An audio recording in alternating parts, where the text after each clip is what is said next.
Relationship और आपका anomalous properties और क्या क्या सॉल्युबिलिटी, हाइड्रोक्साइड, कार्बोनेट, सल्फेट सब करवा रखा है। आयनिक कंपाउंड्स कौन बनाता है? Covalent compound. लिथियम हमेशा मतलब जो भी होगा लिथियम या बेरिलियम एक्सेप्शनल प्रॉपर्टी देगा, that is known as anomalous property. Electronic configuration, atomic size, ionization energy, electronegativity का ट्रेंड बेटा एक जैसा ही रहेगा, मैंने आपको पहले बता दिया है, कई बार एक्सप्लेन कर चुके हैं। रेडियस चाहे जो मर्जी हो, वंडर वाल रेडियस हो, आयनिक रेडियस हो, कोवलेंट रेडियस हो, this is on the basis of chemical bonding we have done what is covalent radius. Covalent bond में जो रेडियस होता है, आयनिक रेडियस, आयनिक बॉन्ड में जो रेडियस होता है, आ रही समझ बात? तो रेडियस का तो सेम ही ट्रेंड रहना है, whether you are moving from top to bottom और left to right. Effective nuclear charge you know very well, but does it mean, कहने का मतलब है the charge on the central proton पे जो चार्ज होता है उसे न्यूक्लियर चार्ज भी कहते हैं, उसकी वजह से उसकी शक्ति बढ़ जाती है। ये बेसिक चीज आपको करनी पड़ेगी, आ रही बात समझ? Next one is P block. और बातें नहीं बेटा प्लीज, मुझे बातों से बड़ी इरिटेशन है, बातें मत करो। P block elements similar, same चीज, those element in which last electron enter into the p sub shell, ठीक है ना। पी कंसिस्ट ऑफ मैक्सिमम 3 और वाइटल होते हैं, 6 इलेक्ट्रॉन होते हैं बेटा, ठीक है, 3 और वाइटल 6 इलेक्ट्रॉन, हैंस यहाँ पे 6 इलेक्ट्रॉन हो गए, तो इसका मतलब ये है कि इसके 6 ग्रुप हो गए, clear. 13 to 18 these are known as P block elements. 17 ऐसे, 18 तो नॉर्मल गैसेज है पर इंक्लूड होती है, इसमें मेटल भी आते हैं, नॉन मेटल भी आते हैं और मेटलॉइड भी आते हैं, क्लियर इतनी बात? प्रॉपर्टी यही बेटा, जैसे as well as we move from left to right, non-metallic character increases. As we move from top to bottom, metallic character will, electropositive character will increase. आ रही समझ बात? तो ये सारी चीजें कॉमन सी आएगी। General electron configuration NS2 NP 1 to 6, ये electronic configuration का तो सबको ही आना चाहिए भाई। Electronic configuration of P block element is NS2 NP 1 to 6। ये किसने किया है यहाँ पे? उससे कुछ दिख नहीं रहा है साफ यार। NS2 NP 6,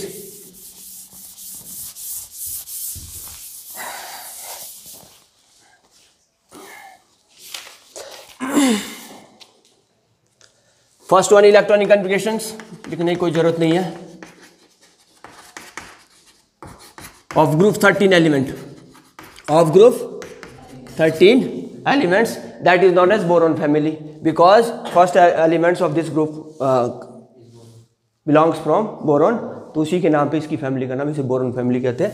तो आप बोल सकते हैं बोरॉन फैमिली क्या है? NS2 NP 1, clear. बोरॉन के बारे में यहाँ इलेक्ट्रॉनिक कन्फिगरेशन लिख लेते हैं, बोरॉन की इंपॉर्टेंट। बोरॉन एटॉमिक नंबर 5 है ना, हाइड्रोजन, हीलियम, लिथियम, बेरिलियम, बेटा 30 तक एटॉमिक नंबर आपको याद होने चाहिए, चेक करो 30 तक आपको एटॉमिक नंबर याद होने चाहिए, ठीक है। कैसे लिखेंगे? पहले 1s2 2s 2 2p 1। Atomic orbital में ये 1s है, ये आउटर मोस्ट है, n का मतलब है बेटा आउटर मोस्ट शेल्स, जिसमें इलेक्ट्रॉन फील हो रहा है वो वाली सारी शेल उसे आउटर मोस्ट शेल कहते हैं। सो 2s में क्या है? 2 इलेक्ट्रॉन है, आ रही समझ बात? p में कितने बेटा? 3 ऑर्बिटल, 1 इलेक्ट्रॉन है, क्लियर। तो इस हिसाब से इसको बोलते हैं ग्राउंड स्टेट। क्या बोलते हैं? Ground state electronic configuration without excitation, without. यहां पे जो ग्राउंड स्टेट में बोरॉन की वैलेंसी कितनी हो जाएगी? 1। बोरॉन है 1 valency means +1 oxidation state, clear. Valency कितनी आ गई? क्योंकि यह इलेक्ट्रॉन यही दे सकता है ग्राउंड स्टेट में जो अनपेयर्ड है, उसके साथ ही कितने कोवलेंट बॉन्ड बना सकता है? कहने का मतलब यही ना, 1 कोवलेंट बॉन्ड बना सकता है। कितने? 1, बेसिक चीज है, क्लियर। कितने कोवलेंट बॉन्ड बना सकता है? 1, क्लियर है बेटा। अब देखो एक्साइटेड स्टेट, क्या पॉसिबिलिटी है? यहां से इलेक्ट्रॉन कभी भी एक्साइट नहीं होगा बेटा, ये तो अंदर वाला शेल है, N-1 शेल है, ये अंदर वाला शेल है। अरे समझ बात? अंदर से इलेक्ट्रॉन को एक्साइट करना बड़ा टफ होता है, उसके लिए हाई एनर्जी की जरूरत होती है। किसकी जरूरत होती है? तो 2s और 2p, जो ये ऑर्बिटल होते हैं ना 2s 2p, तो इनकी एनर्जी नियरली सेम होती है, तो यहां से इलेक्ट्रॉन एक्साइट करना इजी है, कम एनर्जी की जरूरत पड़ेगी। Electron will excite from here too because it has back end p orbitals, तो वो चला जाएगा वहाँ। तो क्या होगा एक्साइटेड स्टेट में 1s, तो आप लिखो चाहे ना लिखो,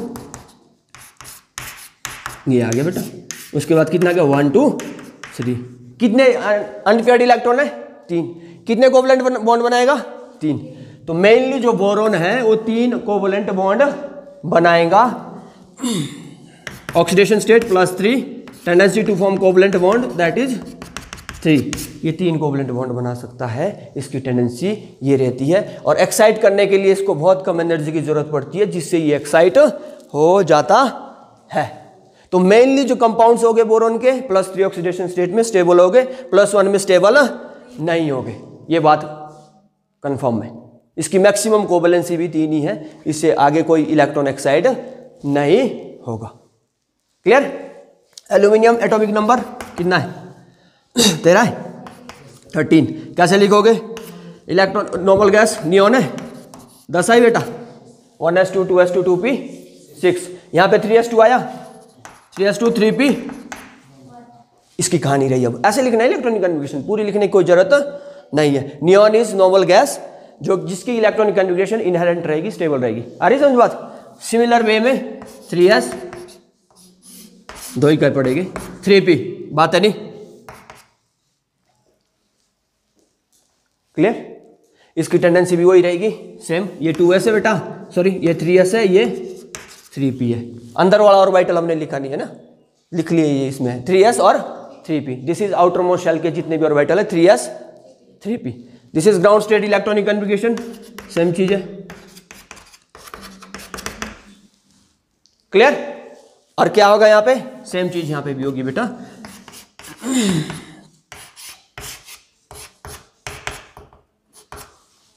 तो aluminium also have oxidation state +3, इस तरह से आप ऑक्सीडेशन स्टेट निकाल दे सकते हैं। और कोवलेंट बॉन्ड बनाने की टेंडेंसी भी 3 है। क्लियर? पक्का कन्फर्म? ठीक है। अब 3p के बाद 3db है बेटा, 3s 3p, यस 3db। अब यहां आ जाओ, ध्यान से देखना जो बोल रहा हूं, 3s 3p लिखते रहो साथ साथ। तुम हीरो नहीं बनना है, हीरो बन के ना जीरो हो जाते हैं। क्लियर है? 3dd में कितने ऑर्बिटल है? 1 2 3 1 2 3 4 5, 3d, because it has back and D orbital.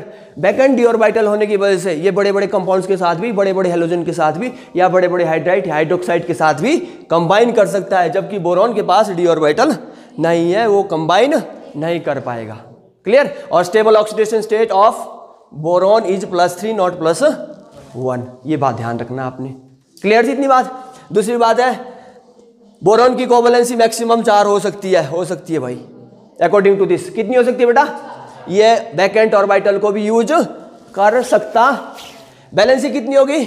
3। Valency कितनी होगी?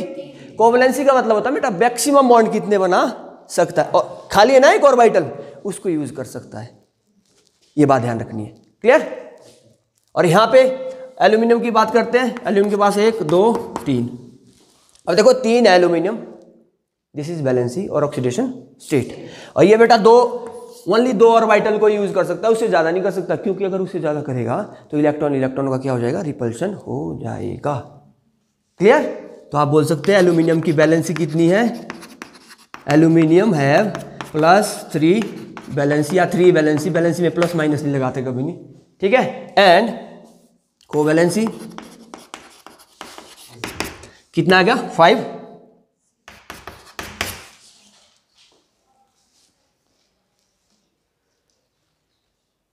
या 6 भी हो सकता है, 2 आप इसको कर सकते हैं, 6 करो +6, ठीक है। This is covalency. ये दो ऑर्बिटल इसकी यूज कर सकता है, सिर्फ ज़्यादा किए तो रिपल्शन हो जाएगा। क्लियर? तो ये आप ध्यान रख सकते हो कि ये डी ऑर्बिटल का भी यूज कर सकता है, और ज़्यादा करेगा तो रिपल्शन हो जाएगी, स्टेबिलिटी वहाँ पे नहीं होगी। इतनी बात समझ आती है? ठीक है, अगली प्रॉपर्टी करते हैं। Next one is, this is all about electronic configuration. Clear? अगला है, पॉइंट लिखो बेटा, अगला एटॉमिक एंड आयनिक रेडियस। ये सबको पता है, कौन बताएगा? शाबाश। Atomic and ionic radius, atomic and ionic radius. Group में ये इंक्रीज होगा atomic radius and ionic radius as well as size will increase, atomic and ionic radius will, ये जनरल ट्रेंड है, ठीक है। As well as size increases, atomic and ionic radius will increase, ठीक है। लेकिन यहाँ पे क्या है बेटा, यहाँ पे एक चीज हमेशा देखनी है आपने, पी ब्लॉक के एलिमेंट्स, पी ब्लॉक के एलिमेंट्स में क्या होता है, एक यूनिक प्रॉपर्टी होती है, that is known as inert pair. Inert pair बातें नहीं करनी है, this is known as inert pair effect, इसको समझना भी। जनरल ट्रेंड तो आपको पता है ना, इधर से इधर जा रहे हैं तो क्या हो रहा है, डिक्रीज, इधर से इधर आ रहे हैं तो सबको पता नहीं है तो बेटा, जनरल ट्रेंड इधर जा रहे हैं, atomic radius, atomic size, ionic radius will decrease due to increase in effective nuclear charge. Shell same है, न्यूक्लियर चार्ज बढ़ रहा है तो बाहर वाला इलेक्ट्रॉन वो खींच देगा न्यूक्लियर चार्ज, ठीक है। और इधर नया शेल बढ़ रहा है, वो उसका वो डोमिनेंट रहेगा, ठीक है। क्लियर, इतनी बात समझिए। अब आगे बात इनर्ट पेयर इफेक्ट की। पी ब्लॉक एलिमेंट जितने भी है पी ब्लॉक एलिमेंट वो इनर्ट पेयर इफेक्ट शो करते हैं, इनर्ट पेयर शो करते। इनर्ट का मतलब है इनहेरेंट रहेगा, इनर्ट का मतलब है इनर्ट समझते ना, not active, not reactive, not. एक पेयर ऐसा होगा किसका, आउटर मोस्ट शेल का, किसका बेटा, आउटर मोस्ट शेल का पेयर तो एस ऑर्बिटल, एस ऑर्बिटल की electron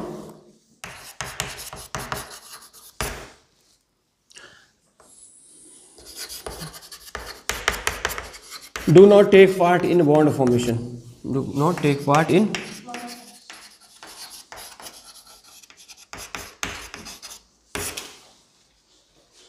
do not take part in, बस इतनी सी बात रखना है कि जैसे जैसे साइज बढ़ेगा नीचे को इनर्ट पेयर इफेक्ट इंक्रीज हो जाएगा, तो ये जो अंदर वाला एस ऑर्बिटल है वो बॉन्ड फॉर्मेशन में भाग नहीं लेगा। अभी आगे एक्सप्लेन करेंगे, क्लियर इतनी बात। पी ब्लॉक के जितने भी ऑर्बिटल है वो इनर्ट पेयर शो करेंगे, ठीक है। एक पेयर ऐसा होगा जैसे इसकी है ना NS2 है ना, जनरल कन्फिगरेशन बेटा NP1, ठीक है ना, NS2 NP, उसको ये यूज भी करना चाहिए था, जैसे ऊपर को नीचे, ऊपर से नीचे को आता है ना बेटा, when we move from top to bottom inert pair effect increases, आ रही समझ। उसको क्या करना चाहिए था, ये इलेक्ट्रॉन भी जो आउटर मोस्ट शेल का एस ऑर्बिटल भी इसको कोवलेंट बॉन्ड बनाने में यूज करना चाहिए था, या आयोनिक बॉन्ड बनाने में यूज करना चाहिए था, लेकिन वो यूज नहीं करता है ड्यू टू स्क्रीनिंग और शील्डिंग इफेक्ट। अब क्या लिखोगे, ड्यू टू पता है ना ये स्क्रीनिंग और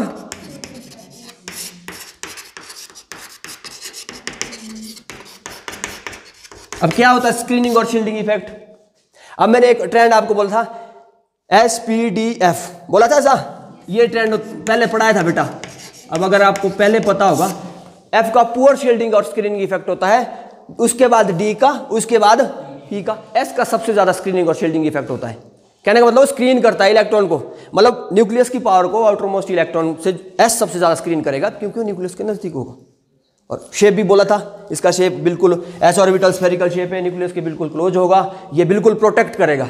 लेकिन P थोड़ा सा कम प्रोटेक्ट करेगा, D फैला हुआ स्ट्रक्चर होगा, F तो फिर बहुत ज़्यादा फैला हुआ स्ट्रक्चर होगा। ये क्या होगा, अब जैसे ऊपर से नीचे को आ रहे हैं हम ना, क्या हो रहा है, हाँ बोल, सेकंड है ना,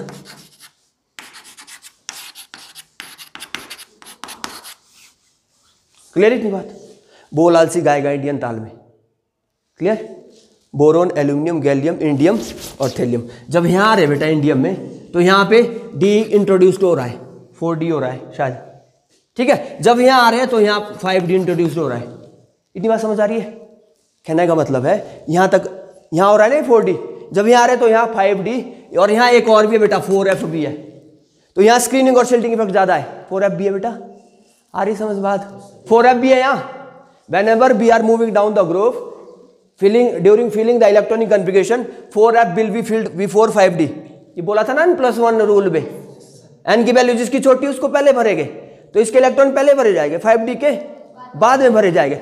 F और D दोनों होने की वजह से इसमें स्क्रीनिंग और शील्डिंग इफेक्ट क्या रहेगा, बहुत पुअर रहेगा, बहुत पुअर, ज्यादा नहीं होगा बेटा, पुअर रहेगा। कैसा रहेगा, पुअर। शील्डिंग और स्क्रीनिंग इफेक्ट पुअर रहने की वजह से इफेक्टिव न्यूक्लियर चार्ज तो बढ़ रहा है ना बेटा, उसकी वजह से साइज इसका कम हो जाएगा, उसकी वजह से साइज क्या हो जाएगा, कम हो जाएगा, साइज क्या हो जाएगा, कम हो जाएगा। आ रही समझ बात। और दूसरा ये बात रहेगी कि ये इलेक्ट्रॉन को लूज नहीं करेगा, ये +1 को ही में स्टेबल रहेगा।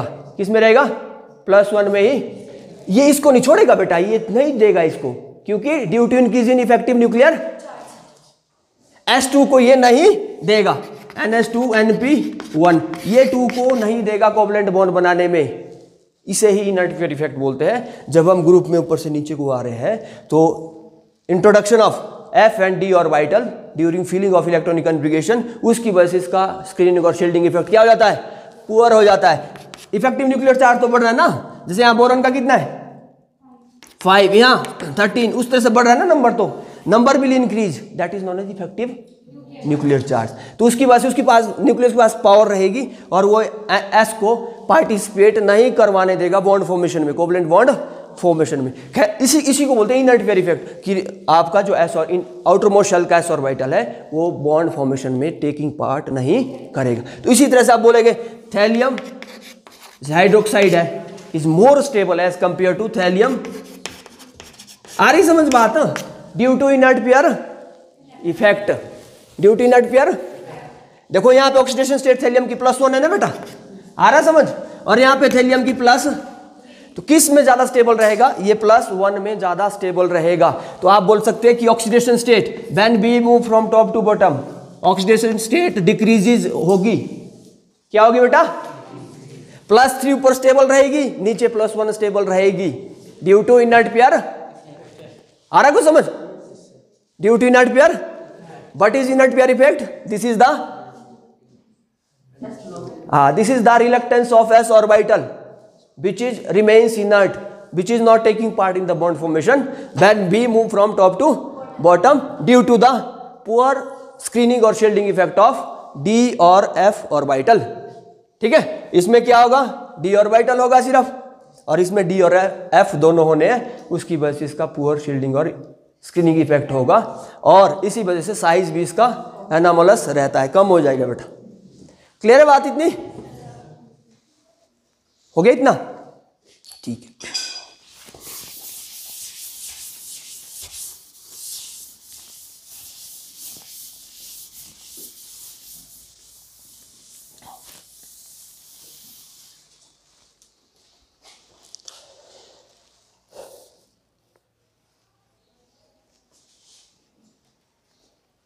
ऑक्सीडेशन स्टेट हो गया, ठीक है।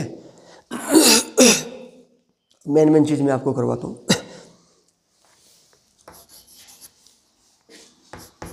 दिस इज BF3, वही चीज करनी जो मेन होगी बेटा ना, अब सारी वो नहीं। BF3 is boron trifluoride, this is Lewis acid, क्या बेटा है ऐसा, क्या होता है लुईस एसिड,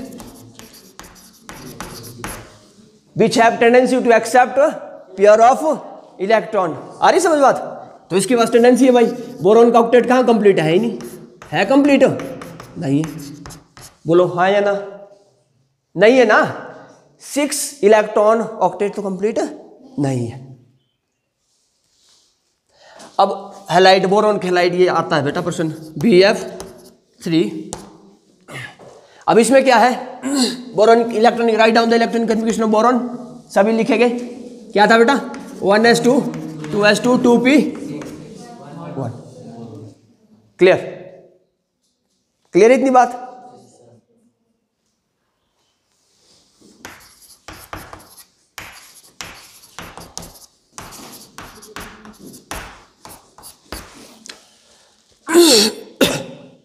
लिख लिया,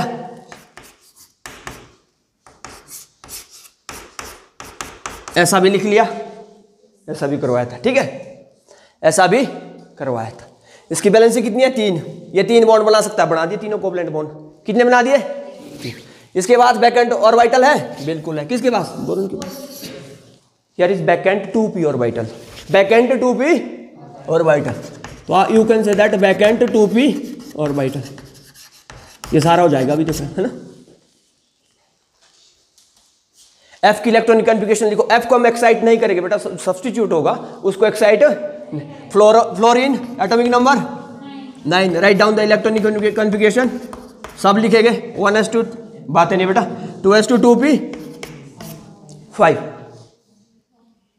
2p5।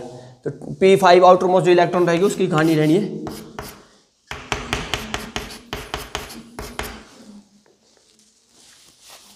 क्लियर हो गया इतना?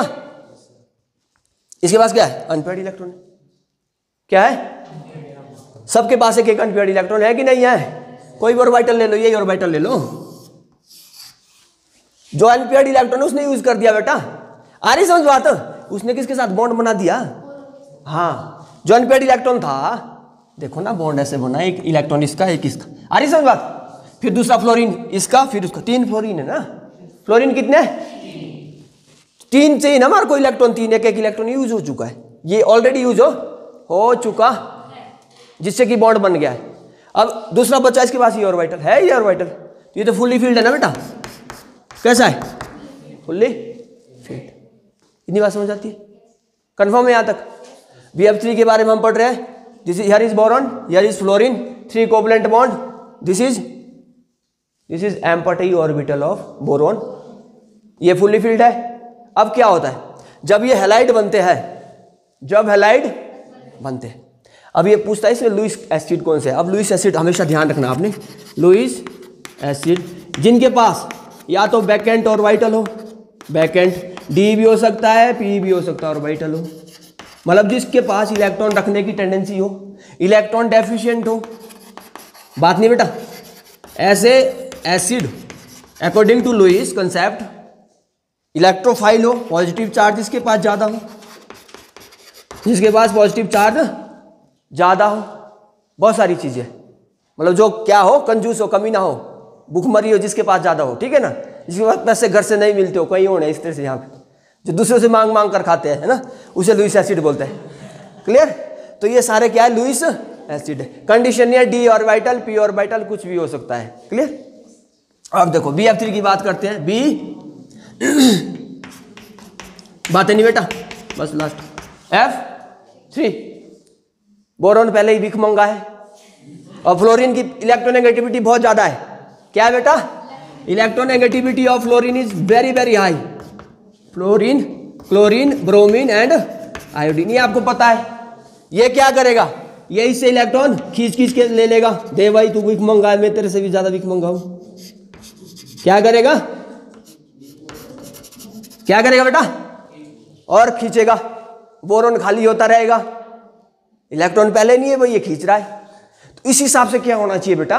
BF3 स्ट्रॉन्ग लुईस एसिड होना चाहिए था, होना चाहिए था।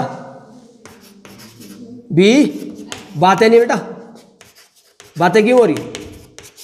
BI3 ये ऐसा ट्रेंड होना चाहिए था, लेकिन ऐसा ट्रेंड नहीं है ड्यू टू रीजन ऑफ, ऐसा ट्रेंड होना चाहिए था लुईस एसिड कैरेक्टर का, लेकिन ऐसा ट्रेंड नहीं है, क्योंकि यहाँ इलेक्ट्रोनेगेटिविटी फैक्टर डोमिनेट नहीं करता है। इलेक्ट्रोनेगेटिव फैक्टर डोमिनेट नहीं करता। वो जो मैंने आपको बताया यहाँ पे, ये वाला कंसेप्ट यहाँ पे डोमिनेट करेगा। This is known as pi bonding, back pi bonding, ठीक है ना। क्या होगा यहाँ से? ये क्या करेगा? Extent of overlapping is here very good, because two, ये किसका P है ना बेटा, भी, और इसका भी क्या है 2P है ना, 2P और 2P ऑर्बिटल के बाद एक्सटेंट ऑफ ओवरलैपिंग बहुत ज़्यादा हो जाएगी, जिसकी वजह से फ्लोरीन क्या करेगा? इलेक्ट्रॉन इसको दे देगा। This is known as back bonding, pi pi back bonding, 2 pi back bonding, और उसकी वजह से क्या हो जाएगा? इसके पास इसको इलेक्ट्रॉन के लेने की जरूरत नहीं पड़ेगी, लीस्ट लुईस एसिड बन जाएगा। आ रही समझ बात? Order will be reverse due to back bonding, pi back bonding आप बोल सकते हैं, 2 पाई। अब देखो यहाँ पे, जैसे मैंने ये ट्रेंड लिखा था, कौन सा लिखा था? यहाँ पे क्या हो जाएगा trend? BI3 is most Lewis acid as compare to BR3 as compare to BCl3 as compare to BF3। यहाँ पे कौन सी ओवरलैपिंग हो रही है? 2P, यहाँ पे 2P, 3p। क्लियर? यहाँ पे 2p, बोरॉन की तो 2p रहेगी बेटा, और इसका एक बढ़ जाएगा 4p, यहाँ पे 2p 5p। तो extent of overlapping decreases in this order, hence the Lewis acid character increases in this order due to pi back bonding. यहाँ पे स्ट्रक्चर भी हो गया बोरोन का, है ना? इतनी बात।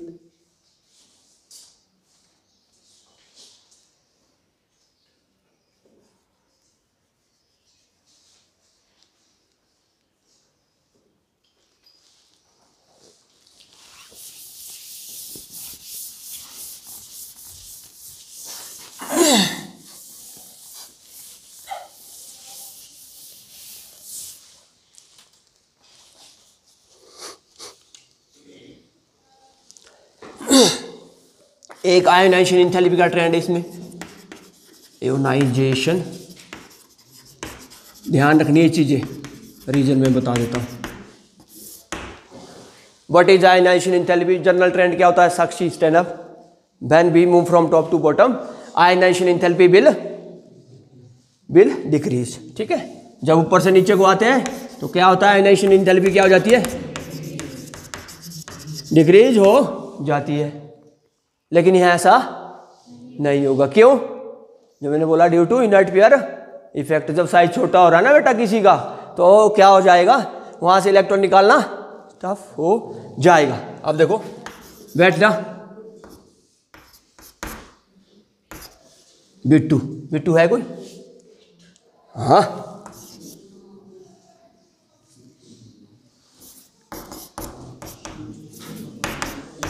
लो, ये ट्रेंड हो जाएगा। The trend of ionization energy is this one. Means boron का तो सबसे ज्यादा रहेगा ही रहेगा due to small size, you can say that. आ रही समझ बात? हियर इज बोरॉन, लिखो बेटा बिट्टू, बिट्टू तुम्हारा ही नाम है, मतलब कैपिटल में जो है उन्हीं का इंपॉर्टेंस है।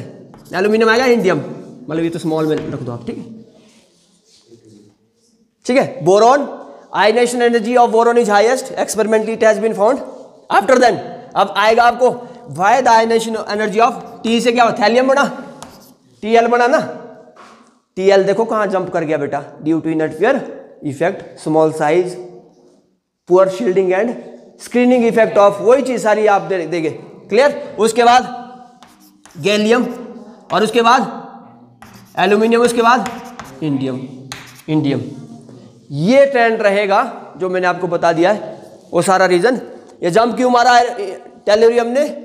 नट पेयर भी, गैलियम में भी डी ऑर्बिटल, पुअर स्क्रीनिंग और शील्डिंग इफेक्ट, साइज कम, ऊपर चला जाएगा, इलेक्ट्रॉन निकालना टफ हो जाएगा।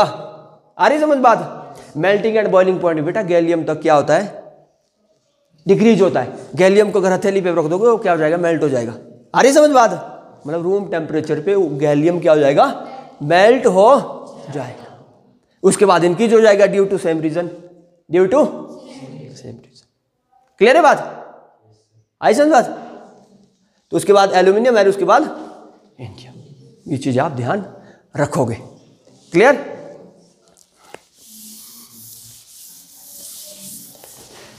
नेक्स्ट वन, ऑक्सीडेशन स्टेट आपको लग गई पता। When we move from top to bottom, +3 to +1 oxidation state increases. आ रही समझ बात?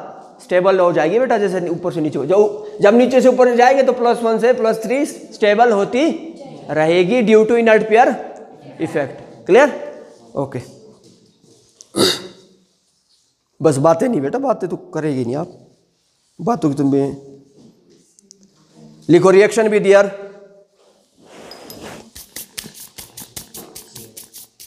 एयर मीन्स हवा, लिख लो थोड़ी सी 2-4 लाइनें। impure boron form oxide, impure boron form oxide, aluminium react with air, aluminium react with air to form protective layer। कहने का मतलब जब एल्यूमिनियम रिएक्ट होता है एयर के साथ, अपने बाहर एक प्रोटेक्शन बना देता है ऑक्साइड की। ठीक है, to form protective layer. Gallium do not react, gallium do not react. अगला स्टेप है thallium is preserved inside oil. Thallium is preserved inside oil to prevent reaction with oxygen. Next है reaction with water, this is known as hydrolysis, you can say that. Reaction with boron does not react, एक एक line है बेटा, boron does not react, aluminium react with cold water, aluminium react with cold water. Gallium and indium does not react with either cold और hot, किसी के साथ react नहीं करेंगे, लास्ट के दो एलिमेंट्स, ठीक है। Gallium and does not react with either cold and hot water, ठीक है।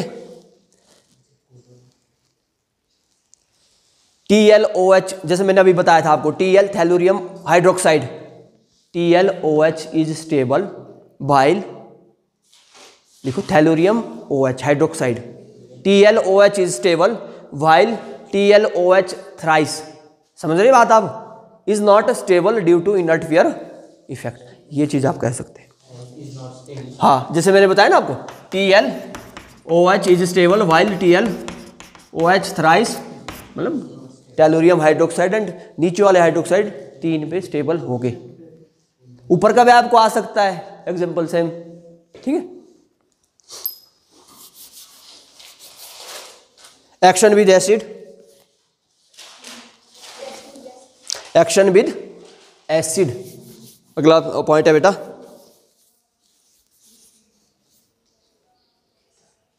Boron does not react with, boron does not react with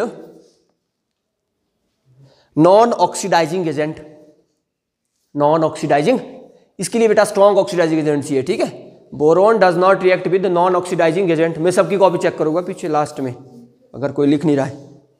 like dilute H2SO4, dilute H2SO4 और डाइल्यूट HCl एटसेट्रा। अगला point लिखो बेटा, aluminium and gallium, aluminium and gallium react with concentrated HNO3, react with concentrated HNO3 to form boric acid.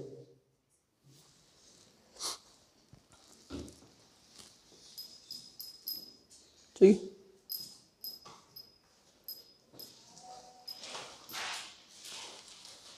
तो आप reaction लिख सकते हैं। Boron does not react with,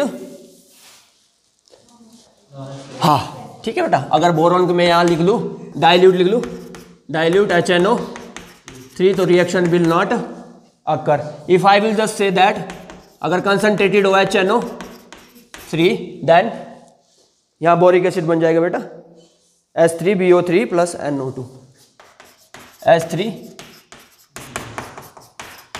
ये रिएक्शन हो जाएगी। सिमिलरली एल्यूमिनियम और गैलियम का तो हमने बताया था, H2SO4 कैसे होने चाहिए, कंसंट्रेटेड, तो आपका क्या बन रहा है Al2SO4 aluminium sulphate plus hydrogen gas, Al2SO4 whole thrice plus sulphur dioxide plus water, ठीक है। ये रिएक्शन आपने सिर्फ याद रखनी है, बस और कुछ नहीं, ठीक है। Next action with alkali,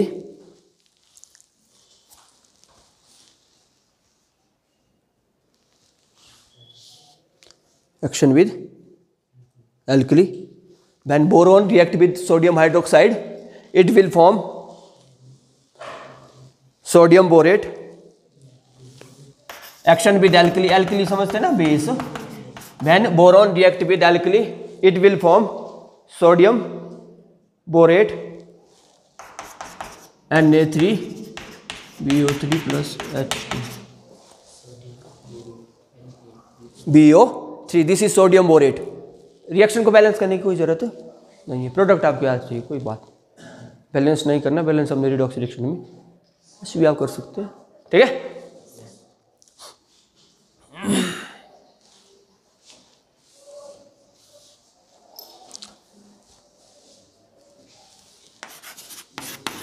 this is boric acid H3BO3, क्या बोलते हैं बेटा इसको?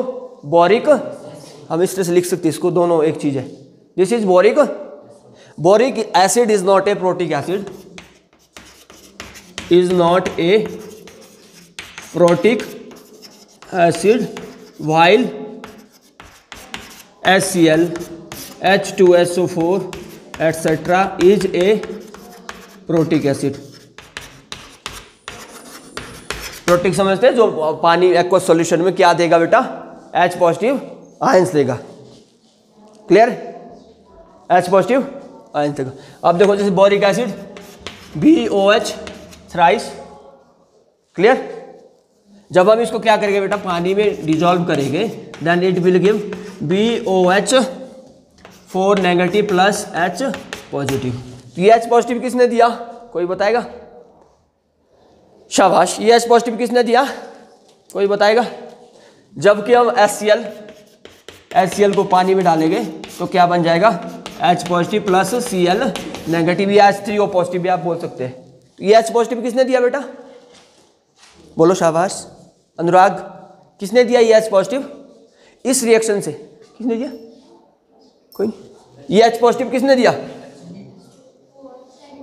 किसने दिया? पानी ने दिया। अनुराग ठीक बोला, किसने दिया? ठीक है, OH इसके साथ जुड़ गया, 4 बन गया, माइनस आया ना, माइनस साइन। H पॉजिटिव इसने दिया, इसने नहीं दिया, इसलिए बोरिक एसिड क्या है? प्रोटिक एसिड नहीं है। Bile HCl is a protic. H किसने दिया? इसने दिया ना बेटा। यहाँ तो हाइड्रोनियम आयन बन जाएगा H3O पॉजिटिव, ऐसे बनेगा। अगर ऐसे लिखना आपने, आप लिख सकते हैं H पॉजिटिव की जगह क्या लिखोगे? H3O positive. तो इस तरह के प्रश्न आप कर सकते हैं कि भाई boric acid is not a protic acid, भाई इसके पास क्या हाइड्रोजन भी है ना, हाइड्रोजन भी है, लेकिन HCl H2SC प्रोटिक एसिड। तो आप बोलेंगे जब हाइड्रोलिसिस होती है तो ये बनाता है, और H पॉजिटिव कहाँ से आता है? पानी से आता है, जबकि ये नहीं देता। इतना पढ़ के आना, फिर कल इसको कंप्लीट करेंगे।